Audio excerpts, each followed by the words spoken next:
बच्चों, हम लोग जो भी देखे हैं, जिनकी जीवनियाँ पढ़े हैं, कहीं ना कहीं उन्होंने अपने आप को सेक्रीफाइस किया, तब जाकर वह आगे अपने ज़िंदगी में बढ़े। इस तरह से बहुत से महापुरुषों की जीवनियाँ पढ़ते हैं।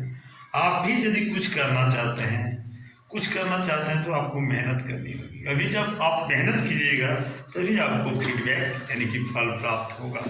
कम से कम आप बीपीएससी या किसी भी एग्जाम की तैयारी करने जा रहे हैं, इसके लिए सबसे पहले आपको कम से कम एटलीस्ट 7 से 8 घंटा कम से कम आपको पढ़ना पड़ेगा।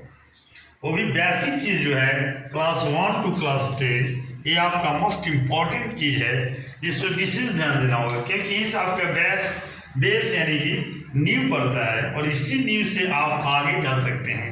अदरवाइज 1 से लेकर 10 के बीच में आप कमज़ोर हो गए तो आप दुनिया का कोई मुकाम हासिल करने में सक्षम नहीं होंगे। इसलिए बेसिक एजुकेशन पर बेसिक फोकस किया जाता है ताकि आप यहाँ से परफेक्ट निकलें, उसके बाद आप IAS या IPS की तैयारी करें।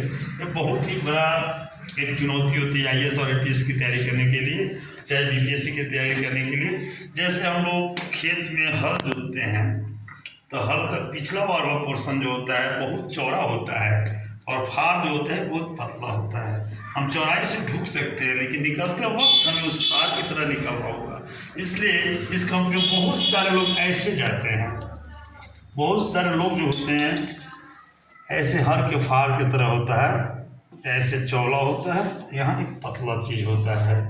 अब जब आप यहाँ कंपटीशन करके निकलते हैं तो यहाँ लाखों करोड़ों की संख्या में लोग जाते हैं, लेकिन यहाँ तक पहुँचते पहुँचते नाव के समान हो जाता है।